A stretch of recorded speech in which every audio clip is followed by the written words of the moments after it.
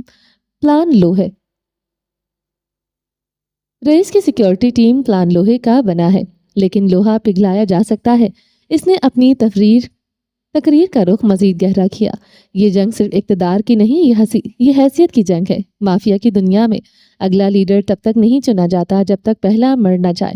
یہ قدیم اصول ہے جو ہمیشہ برقرار رہے گا، اور آج اس کی آنکھوں میں شدید انتقام کی آگ بھڑک اٹھی تھی۔ آج ہم اس اصول کو پورا کرنے جا رہے ہیں۔ اس نے اپنی کلائی پر بندھی گھڑی کو دیکھا۔ لانچ شروع ہونے والی تھی۔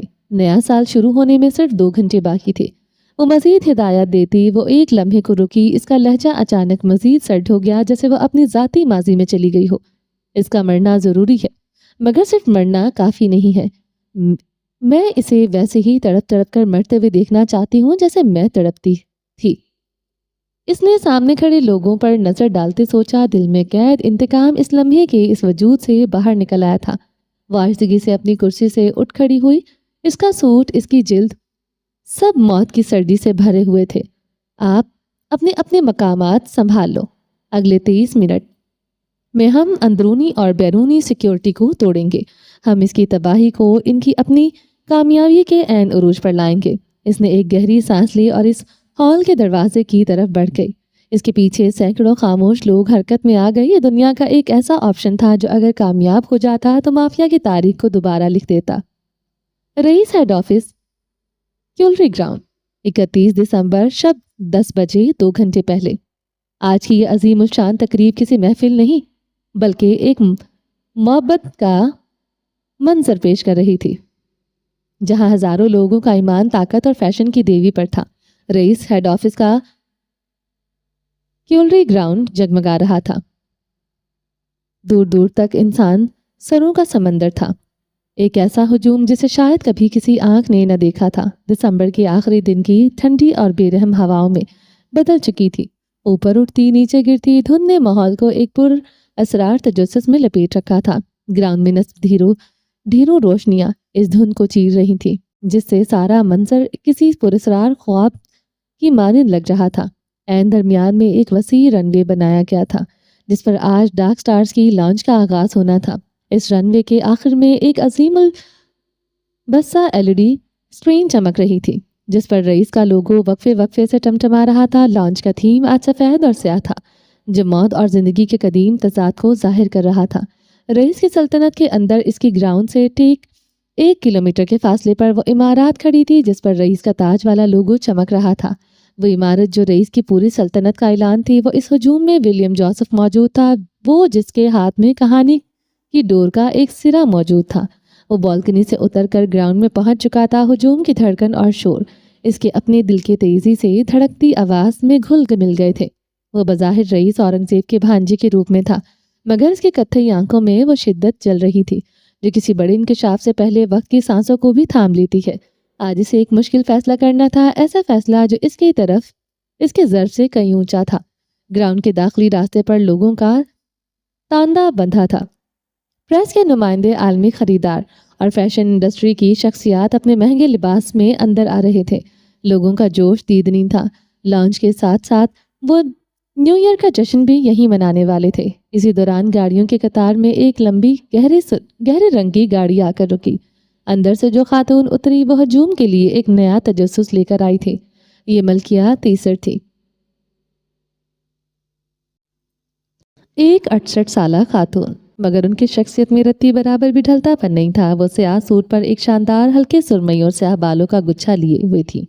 ان کے گلے میں سرخ رنگ کا سکارف لپٹا ہوا تھا اور ان کے جوتے وہ سرخ تھے، خون رنگ سرخ ریڈ شوز، منفرد اور لاجواب۔ ان کے جوتوں سے نظر ہٹانا مشکل تھا۔ ان کے ساتھ ایک سخت پروٹوکول تھا، محافظوں کا ایک حلقہ جو انہیں براہ راست فرنٹ لائن میں نصب ایک خصوصی نشست کی طرف لے جا رہا تھا۔ فرنٹ لائن میں بیٹھے لوگوں میں سرگوشیاں شروع ہو گئی تھیں۔ وہ کون ہے؟ یہ کیسا پروٹوکول ہے؟ خبر نہیں، مگر یہ معمولی شخصیت نہیں۔ پھر کچھ سرگوشیاں ابھری، مگر اس ملک میں اگر کوئی شخص بنا قیمت پوچھے رئیس جیولرز کے ہیرے خرید سکتا ہے تو وہ ایک ہی عورت ہے۔ ایک فیشن ایڈیٹر نے اپنے برابر بیٹھی صحافی کے کان میں سرگوشی کی۔ ملکہ تیسر رئیس کے ہیروں کی سب سے بڑی خریدار ہیں۔ ملکہ تیسر پرجوش دکھائی دے رہی تھی۔ ان کی نظریں براہ راست رن وے پر ٹکی تھی۔ پروٹوکول سے الگ سادہ اور پرسکون فلک اپنی جگہ پر آ چکی تھی۔ آج وہ ڈارک سٹارز کی رائٹر تھی اور ان کی سادگی ہی اس کا سب سے بڑا اعلان تھا۔ اس نے سفید اونی ٹخنوں تک آتی فراک پہن رکھی تھی جو ٹھنڈی ہواؤں میں ہلکا سا لہراتی تھی۔ ایک سکارف کو کندھوں سے لپیٹے اور بالوں کو نفیس انداز میں فولڈ کیے، وہ آج اپنی کہانی کی تکمیل پر ایک مضبوط وعدہ لکھ رہی تھی۔ اس کی آنکھیں کسی کو تلاش کر رہی تھی۔ LED اسکرین پر الٹا کاؤنٹ ڈاؤن شروع ہو چکا تھا۔ سیکیورٹی ٹیم جس کی نگرانی میسم کر رہا تھا ہر طرف متحرک تھی۔ ہر ایک چہرے پر خوف کے بجائے ایک غیر معمولی عزم تھا۔ رئیس کا انتظار کیا جا رہا تھا، وہ بادشاہ جس کے بغیر یہ کہانی مکمل نہیں ہو سکتی تھی۔ گراؤنڈ میں موجود ہزاروں لوگوں کا شور ایک ہی نقطے پر مرکوز تھا۔ اسٹیج پر لمبی رن وے پر سیاہ کارپیٹ بچھا تھا جو آج کے تھیم کی عظمت کو ظاہر کر رہا تھا۔ ٹھنڈی جوشیلی ہواؤں میں موسیقی کی دھنیں بلند ہو رہی تھی۔ اسپیکر پر آواز گونجی جس نے ماحول کو ایک جذباتی منظر میں بدل دیا۔ لیڈیز اینڈ جینٹلمین، آج کی اس عظیم الشان لانچ کو شروع کرنے کے لیے وہ شخصیت آپ کے سامنے آ رہی ہے جس کے خواب نے یہ سب کچھ ممکن کیا ہے۔ ہمیں یہ اعلان کرتے ہوئے خوشی ہو رہی ہے کہ آج کی تقریب کا آغاز خود چیئرمین رئیس اورنگزیب کریں گے۔ اس اناؤنسمنٹ نے شور کو ایک دھاڑ میں بدل دیا۔ مراد کا نام نہیں لیا گیا تھا، جس کی صورتحال میں ایک خالی پن پیدا کیا۔ لوگوں نے مراد کی کمی کو محسوس کیا، مگر وہ نہیں تھا۔ ٹھیک اسی لمحے سٹیج کی ایک جانب کم روشنی والے حصے کی فجر اور ولی ایک ساتھ باہر آئے۔ دونوں نے ایک خاموش عہد کے تحت مرکزی سیاہ کارپیٹ کی طرف قدم بڑھائے۔ رئیس نے پہلی سیڑھی پر قدم رکھا، سیاہ پینٹ، سفید شرٹ، گردن کے گرد مفلر لپٹا۔ وہ نفاست سے سیٹ، اس کے گھنے بال، اس کا لک آج کے بادشاہ کا تھا، مگر اس کی آنکھوں میں آج غیر معمولی نمی تھی۔ سٹیج کے بالکل بیچ میں طے شدہ سرخ رنگ کا ایک قالین رکھا تھا۔ وہ دونوں جھکے ایک ساتھ اس کے کونے تھامے اور آہستگی سے اسے کھول دیا۔ سرخ کارپیٹ سیاہ کارپیٹ پر بکھرتا چلا گیا، جو طاقت کے اوپر محبت اور جذبے کا فتح کا اعلان کر رہا تھا۔ سرخ قالین کا کھلنا اور سٹیج کے آخر میں ان دونوں کو ایک ساتھ کھڑے دیکھ کر رئیس جہاں تھا وہیں رہ گیا۔ اس کے چہرے پر ایک ٹھہری ہوئی مسکراہٹ ابھری، جو سالوں کے گلٹ اور وفاداری کے اعتراف سے ملی ہوئی تھی۔ اس کے کالر سے نصب مائک میں دھیمی سی سانس کی آواز آئی۔ لوگوں کی ہوٹنگ اس لمحے عروج پر تھی۔ اس نے گہری سانس لی اور اپنے مضبوط قدم دھرنے شروع کیے۔ وہ بھرپور تالیوں میں آہستہ آہستہ سرخ قالین پر چلتا ہوا آگے بڑھا۔ اس کی آنکھوں میں سٹیج کے آخر میں کھڑے اس کے دو قیمتی لوگ تھے۔ وہ وہاں پہنچا جہاں سرخ کارپیٹ ختم ہوا۔ دھڑا دھڑ تصویریں بن رہی تھی، کیمرے گھوم رہے تھے، ڈرونز اڑاتے پھر رہے تھے، میوزک کی دھنیں تیز ہو چکی تھی۔ رئیس نے ان دونوں کو دیکھا اور پھر ہاتھ کے اشارے سے اشارہ کیا۔ وہ انہیں بلا رہا تھا۔ خوف اور جوش کے ملے جلے تاثرات کے ساتھ فجر اور ولی دونوں اس کی جانب بڑھے۔ قریب پہنچنے پر رئیس نے چند لمحے ان دو چہروں کو دیکھا۔ سالوں پہلے ان دونوں کی مائیں اس کے ساتھ تھیں۔ وہ اس دنیا سے زیادہ عزیز تھیں اور آج سالوں بعد وہ دونوں نہیں تھیں، مگر ان کی اولاد، اس کی بقا اور حامی اس کے سامنے کھڑی تھی۔ اس کے لب ہلکی سے ہلر سے اس نے دھیرے سے آگے بڑھتے ہوئے اپنے دائیں بائیں کھڑے فجر اور ولی کے گرد اپنے بازو پھیلا دیے۔ یہ لمحہ غیر متوقع تھا، ہاں وہ اسے عزیز تھے۔ ہر نفرت، ہر دشمنی، ہر خوف کے بعد بھی عوام نے اس جذباتی منظر کی توقع نہیں کی تھی، اور اس پل جتنا شور اٹھا وہ حیران کن تھا۔ یہ رئیس اورنگزیب کی پہلی کھلی جذباتی شکست اور وفاداری کی سب سے بڑی جیت تھی۔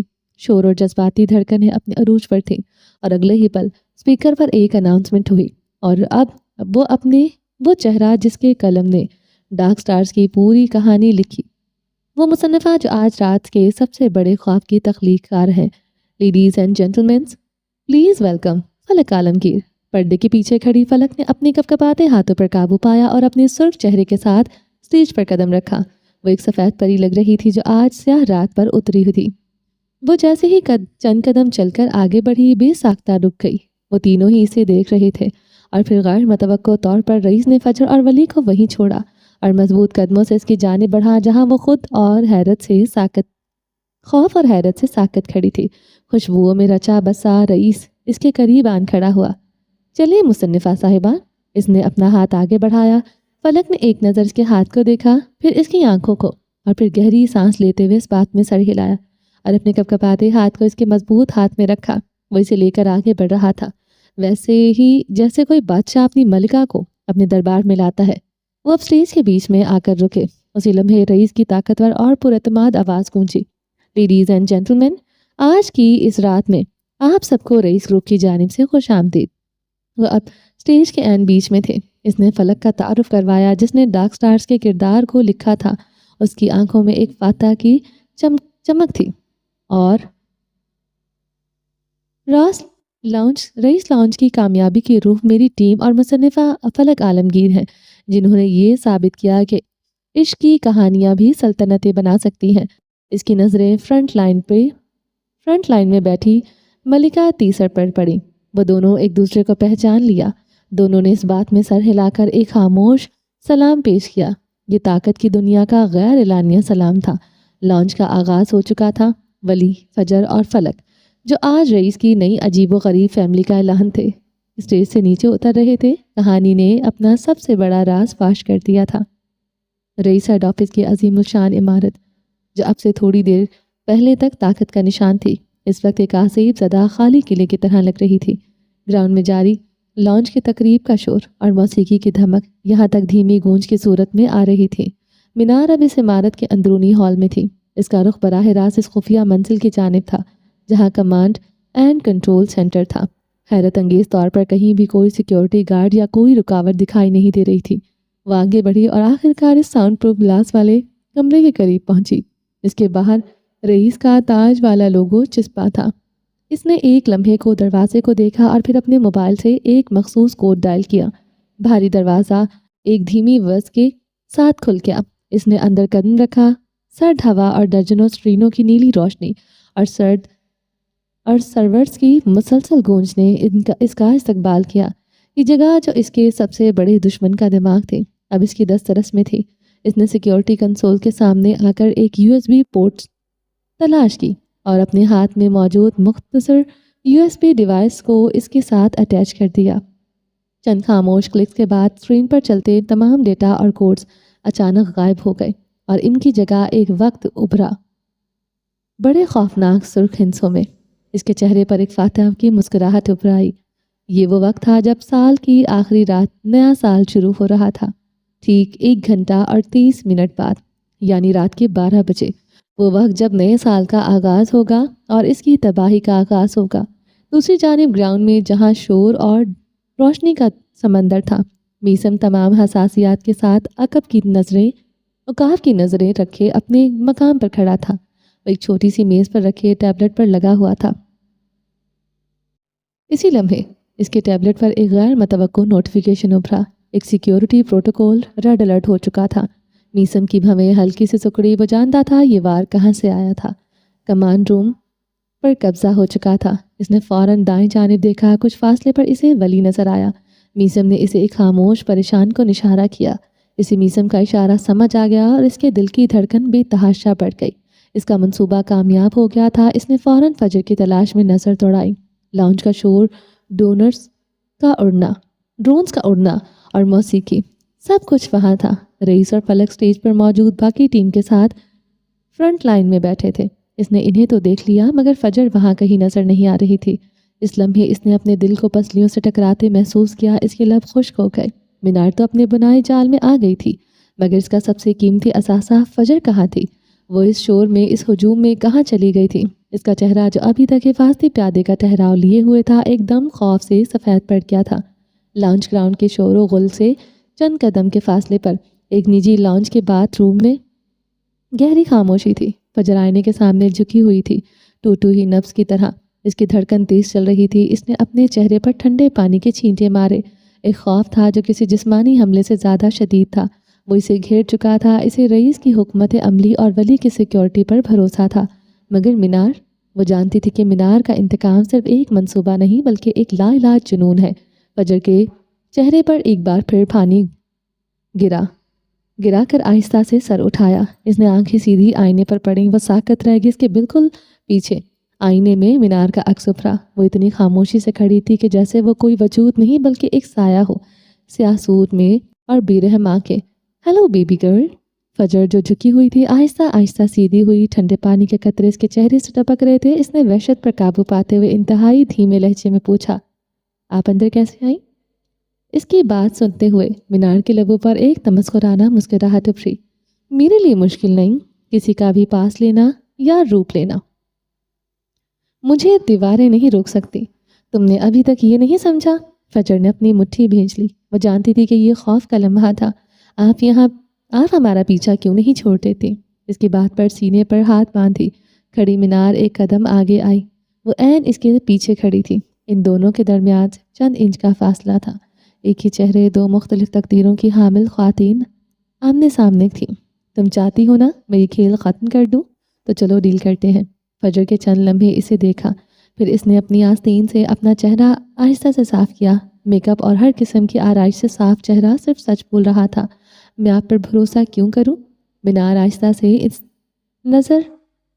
استزائیہ نظر اس پر ڈالتے ہوئے اس کے بالکل قریب جھکی۔ تمہارے پاس اور کوئی آپشن ہے؟ اس سچ نے فجر کے دل میں ایک ٹھنڈی لہر دوڑا تھی۔ فجر تیز ہوتی دھڑکنوں پر قابو پایا اور پھر پلٹ کر اسے دیکھا۔ اب آئینے میں فجر کی پشت تھی اور مینار کا سراپا۔ کیا چاہتی ہیں؟ مینار سیدھی ہوئی اور اس کی آنکھوں میں انتقام کی آگ پوری شدت سے بھڑک اٹھی۔ معافی، اس نے نظریں فجر کے چہرے پر جمائی۔ رئیس اورنگزیب مجھ سے معافی مانگے، گھٹنوں پر آ کر اپنا جرم قبول کرے دنیا کے سامنے، اس مائک پر جہاں وہ کھڑا اپنی جیت کا اعلان کرنے والا ہے۔ فجر کے چہرے کی رنگت ایک دم بدلتی چلی گئی۔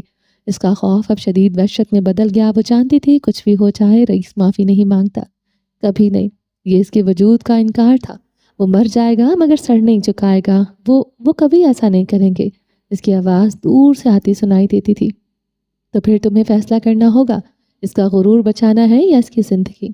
مینار نے پلٹ کر دروازے کی طرف دیکھا جہاں سے باہر کا شور آ رہا تھا، پھر اس نے مسکراتے ہوئے فجر کے کندھے پر آہستہ سے ہاتھ رکھا۔ تمہارے پاس 20 منٹ ہے، 20 منٹ میں مجھے سگنل دے دو ورنہ نیا سال اس کے تابوت کے ساتھ شروع ہوگا۔ وہ ایک سائے کی طرح مڑی اور ایک خاموش دھند کی طرح وہاں سے غائب ہو گئی۔ فجر وہیں کھڑی رہی، اس کا ہاتھ ابھی بھی اس جگہ تھا جہاں مینار نے چھوا تھا۔ وحشت سے اس کی آواز نہیں نکل رہی تھی۔ وہ کمرے میں اکیلی تھی، مگر وہ جانتی تھی کہ اس وقت اس کا سارا وجود مینار کے قبضے میں ہے۔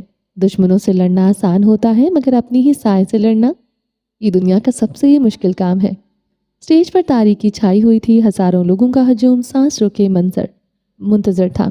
ٹھنڈی ہوا میں صرف ایک دھیمی پراسرار موسیقی کی دھن تھی، پھر ایک تیز نیلی اسپاٹ لائٹ رن وے کے آغاز پر پڑی۔ اسپیکر پر آواز اٹھی، خواتین و حضرات، کائنات کا پہلا اصول، ہر روشنی اندھیرے سے جنم لیتی ہے، پیش خدمت ہے ڈارک سٹارز جیولری کا پہلا شاہکار، ستاروں کا قفس، ایک ماڈل جو مکمل سیاہ لباس میں ملبوس تھی، جیسے وہ رات کا مجسمہ ہو، رن وے پر نمودار ہوئی۔ اس کی گردن پر وہ ہار تھا، یہ ہار گردن کی گردیوں بیٹھا تھا جیسے وہ روشنی کو قید کر لیا ہو۔ چاندنی جیسی دھات میں 3 سیاہ ہیرے جڑے تھے جو دیکھنے میں اندھیرے جیسے لگتے مگر اندر کہیں سرخی کی مدھم چمک سانس لیتی تھی۔ ان پتھروں کے درمیان باریک دھات کے ریشے بنے تھے جیسے خلا میں دور دور ستارے ایک ہی لڑی میں بندھے ہوں۔ جب روشنی پڑتی تو لمحے بھر کے لیے وہ قید چمک جاگ اٹھتے، جیسے دل کسی نے سینے میں کروٹ لے لی ہو۔ ہجوم کی تالیوں اور کیمروں کی فلیش لائٹس کے درمیان وہ ماڈل رن وے پر چل رہی تھی اور اس کے پیچھے نصب LED میں اس جیولری کی نمائش جاری تھے۔ رئیس جو ملکہ تیسر اور فلک کے ساتھ فرنٹ لائن میں بیٹھا تھا، اس کا فون اس کی جیب میں تھر تھرا اٹھا۔ یہ کوئی عام کال نہیں تھی، یہ وہ سگنل تھا جس کا اسے خوف تھا۔ اسکرین پر پرائیویٹ نمبر چمک رہا تھا۔ اس کا دل تیزی سے دھڑکا، گلے کی گلٹی ڈوب کر ابھری۔ اس نے ملکہ تیسر کی طرف دیکھ کر انتہائی ستائشگی سے ایکسکیوز کہا اور اٹھ کر کھڑا ہوا۔ وہ تیز تیز قدم اٹھاتا شور سے کچھ فاصلے پر اسٹیج کے پیچھے اندھیرے میں آ گیا۔ پھر اس نے فون کان سے لگایا۔ ہیلو، آخری میٹ اپ کر لیں؟ میں آ گئی ہوں، تم کہاں ہو؟ رئیس کی آنکھیں سکڑ گئی۔ مینار کی آواز دوبارہ سنائی تھی، یا لانچ کے ساتھ ساتھ اسکرین پر اپنی تباہی دیکھنا چاہتے ہو؟ رئیس کچھ نہ بولا، اس کے ہونٹ پھنس گئے۔ فجر میرے پاس ہے، یہ جملہ ایک بم کی طرح گرا۔ اسے لے جانا آسان نہیں تھا، یا تو وہ خود گئی تھی۔ اس نے بے ساختہ ہجوم کی جانب دیکھا، اتنے لوگوں میں وہ کہاں دکھائی دیتی؟ تمہاری طرف میرا کچھ ادھار ہے رئیس، چکانے کا وقت آ گیا ہے، تمہاری ہی سلطنت کے کمانڈ روم میں ہوں، آ جاؤ۔ کال کٹ گئی۔ رئیس نے فوراً فون بند کر دیا۔ اس کا دماغ ایک سیکنڈ میں ہزاروں فیصلے کر رہا تھا۔ جیسے ہی وہ پلٹا، اسے میسم اپنی جانب برق رفتاری سے آتا دکھائی دیا۔ اس کا چہرہ سپاٹ تھا مگر اس کی آنکھوں میں شدید پریشانی تھی۔ باس، مجھے جانا ہوگا۔ اس کا خوف تھا وہی ہو رہا تھا کمانڈ روم نہیں، وہ یہاں اکیلی آئی ہے۔ اس نے اپنے لوگوں کو مال کی جانب بھیجا ہے، یہ ڈائیورژن ہے۔ اگر وہاں کچھ ہوا، کوئی حادثہ، کوئی دھماکہ، تو سب برباد ہو جائے گا، سینکڑوں لوگ۔ رئیس نے اس کی بات کاٹی، اس کی ترجیحات واضح تھی۔ ٹھیک ہے، تم جاؤ، میں یہاں دیکھ لوں گا۔ میسم نے سر ہلایا، وہ اندھیرے میں غائب ہو گیا۔ اسٹیج پر اب دوسری ماڈل آ چکی تھی۔ اسپیکر پر آواز گونجی، اور اب شب گل۔ ماڈل نے اپنا ہاتھ اٹھایا جس پر وہ انگوٹھی تھی۔ یہ انگوٹھی گلاب کی کلی کے روپ میں تھی مگر عام گلاب نہیں، اس کے پنکھڑیوں کی جگہ باریک کانٹے ابھرے ہوئے تھے اور بیچ میں وہ نایاب سیاہ ہیرا جڑا تھا جس کے اندر سرخی کا سایہ چھپا ہوا تھا۔ یوں لگتا تھا جیسے کلی خون میں ڈوبی ہو۔ جب کوئی اسے پہنتا تو دل کی دھڑکن کے ساتھ ہیرے بھی ہلکی سرخ چمک جاگتی اور بجھتی، جیسے زیور نہیں، کوئی زندہ وجود ہو جو دل کے ساتھ سانس لیتا ہو۔ رئیس نے گھوم کر دیکھا، چند قدم کے فاصلے پر ولی کھڑا تھا۔ اس کا چہرہ سپاٹ تھا مگر اس کے بھیچے ہوئے جبڑے بتا رہے تھے کہ وہ فجر کی غیر موجودگی جان چکا ہے۔ رئیس نے اسے دیکھا، گہری سانس لی اور اس کی جانب بڑھا۔ وہ اس کے قریب پہنچ کر رک گیا، گہری نظروں سے اسے دیکھا جو خود پر ضبط کرنے کی کوشش کر رہا تھا۔ غصہ، نفرت اور اذیت، لیکن بولا کچھ نہیں۔ مجھے جانا ہوگا۔ رئیس نے گفتگو کا آغاز کیا، میں ساتھ آؤں گا۔ نہیں، ابھی نہیں، رئیس نے اس کی بات کاٹی۔ اس نے اپنی کلائی پر گھڑی دیکھی، 11:01۔ تمہیں اسے لے کر یہاں سے نکلنا ہے، سمجھ رہی ہو نا؟ اس نے ولی کے کندھے پر مضبوطی سے ہاتھ رکھا۔ ولی کی آواز میں پہلی بار دراڑ پڑی۔ اگر فجر کو وہ اسے نہیں مارے گی، رئیس نے فوراً کہا، اس کا نشانہ میں ہوں، بھروسہ رکھو۔ وہ اسے صرف استعمال کر رہی ہے، مجھے اس پر بھروسہ نہیں۔ مجھ پر ہے؟ رئیس نے اس کی آنکھوں میں جھانکا۔ ولی کے لب بھنج گئے۔ فی الوقت اس کے پاس کوئی دوسرا راستہ نہیں تھا۔ اسے اپنے جانے کا راستہ صاف کرنا تھا۔ وقت بہت کم تھا۔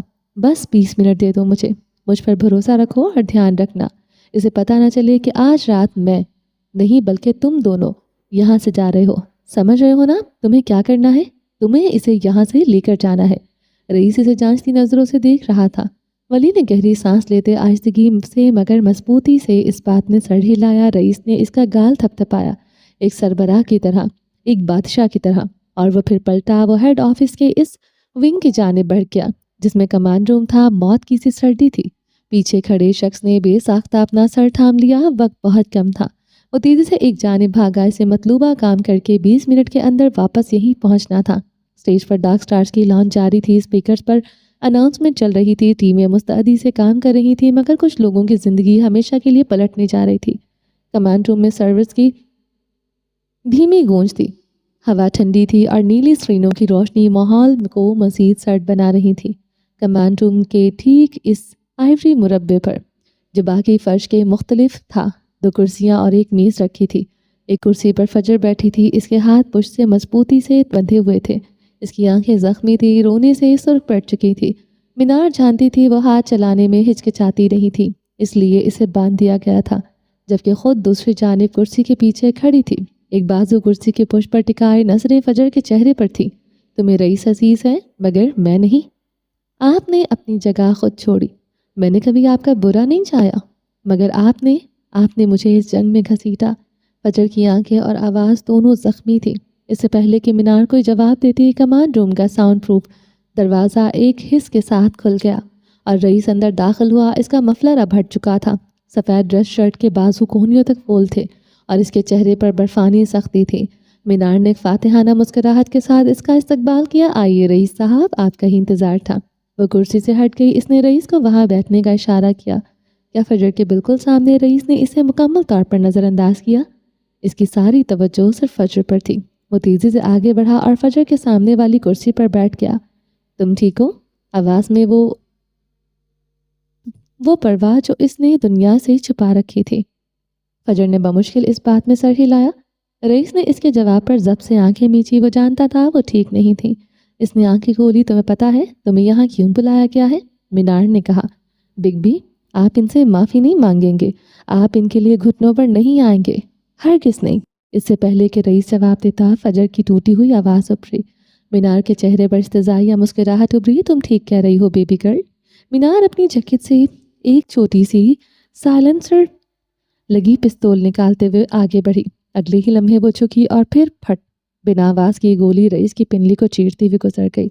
وہ ایک اذیت ناک دبی ہوئی کراہ کے ساتھ آگے کو جھک گیا۔ درد کی شدید لہر نے اس کے وجود کو جکڑ لیا۔ اگلے ہی لمحے وہ سیدھا ہوا اور اٹھنے کی کوشش کی، مگر مینار نے پستول کا رخ فجر کی جانب کر لیا، جبکہ فجر کی آنکھیں خوف سے پھٹ گئی۔ نہیں نہیں نہیں! وہ اپنی جگہ سے اچھلی، مگر مینار بجلی کی سی تیزی سے اس کے پیچھے آ چکی تھی اور پستول کی ٹھنڈی دھاتی نوک اس کی گردن پر چماک دی تھی۔ فجر کا سانس جیسے اٹک گیا۔ اس کا چہرہ سرخ ہو چکا تھا، مگر وہ ہل نہیں سکتی تھی۔ رئیس کی پنڈلی سے خون تیزی سے بہہ کر فرش پر پھیل رہا تھا۔ یہ غیر متوقع تھا، اتنا تیز، اتنا بے رحم۔ میں جانتی ہوں تم گھٹنوں پر نہیں آؤ گے، مگر میں انہیں توڑنا چاہتی ہوں۔ رئیس نے تکلیف کو ضبط کرتے ہوئے کراہتے ہوئے خود کو سیدھا کیا۔ اس کا چہرہ پسینے سے بھیگ چکا تھا، مگر آنکھوں میں وہ نفرت تھی جو صرف مینار مراج کے لیے مخصوص تھی۔ مینار اب فجر کے کان کے قریب جھکی، اس کی نظریں فرش پر پھیلتے خون پر جمی۔ تم جسے اپنا مسیحا سمجھتی ہو، تم جانتی بھی ہو اس نے تمہاری پیشانی پر پستول کب رکھی تھی؟ فجر صدمے کی سی حالت میں تھی۔ جب صرف 1 سال کی تھی، ہے نا رئیس؟ اس نے رئیس کو گھورتے ہوئے کہا، جبکہ رئیس کے چہرے پر اذیت ہی اذیت تھی۔ اسے یاد تھا، سب واضح تھا، مگر وہ یاد کرنا نہیں چاہتا تھا۔ وہ 14 سال کی عمر میں نہیں ملا تھا، وہ اس سے اس وقت ملا تھا جب وہ 1 سال کی تھی اور وہ 18 تھا۔ جعفر عالم کی موت اور خود پر ہوئے اٹیک کے بعد وہ سنبھل چکا تھا۔ اس نے اپنے خاندان کا بچا کچا بزنس سنبھال لیا تھا۔ تب اسے خبر ملی کہ مراج الدین کے گھر بیٹی ہوئی ہے۔ وہ گیا تھا دیکھنے نہیں مارنے۔ 1 سالہ بچی جھولے میں سو رہی تھی۔ ترنم بیگم سپاٹ چہرہ لیے بیٹھی تھی۔ وہ اس بچی کو نفرت سے دیکھتا رہا۔ وہ اسے مار دینا چاہتا تھا۔ وہ مراج الدین کے نام کو مٹا دینا چاہتا تھا۔ اس نے پستول نکالی، اس کی پیشانی پر رکھی، مگر پھر اس نے پستول ہٹا لی۔ ابھی نہیں، آپ کی بیٹی پر میرا سایہ ہمیشہ رہے گا، موت کا سایہ، اور ایک دن میں اسے اپنے ہاتھوں سے مار ڈالوں گا۔ وہ لوٹ گیا تھا۔ ماضی کا منظر رئیس کے ذہن کے پردے پر ختم ہوا تو مینار کی زہریلی آواز سنائی تھی۔ تمہیں یہ اتنا عزیز کیوں ہے فجر؟ اس نے تمہیں مارنے کے لیے جال بچھایا تھا۔ وہ فجر کے کان میں سرگوشیاں کر رہی تھی۔ یہ تمہیں ہر صورت مار دیتا اگر اسے تم سے محبت نہ ہوئی ہوتی۔ اس کے الفاظ زہر انڈیل رہے تھے۔ فجر تو جیسے بحری ہو چکی تھی، اور رئیس، وہ اپنی ٹانگ کے زخم اور اپنی روح کے زخم دونوں کے بیک وقت خون بہا رہا تھا۔ کمرے میں صرف 3 آوازیں تھیں، سرورز کی مسلسل گونج، فجر کی دبی دبی سسکیاں، اور رئیس کی ٹانگ سے بہتے خون سے فرش پر ٹپکنے کی مدھم آواز۔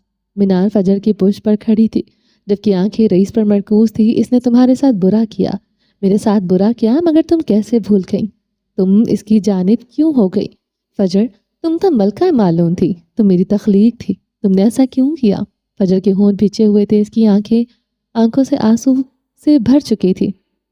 وہ منہ بھیجے بے آواز رو رہی تھی۔ وہ کیا جواب دیتی کہ عقیدت منطق سے نہیں ہوتی؟ تمہیں پتہ ہے، جو تمہیں بچاتا ہے وہ مسیحا نہیں ہوتا۔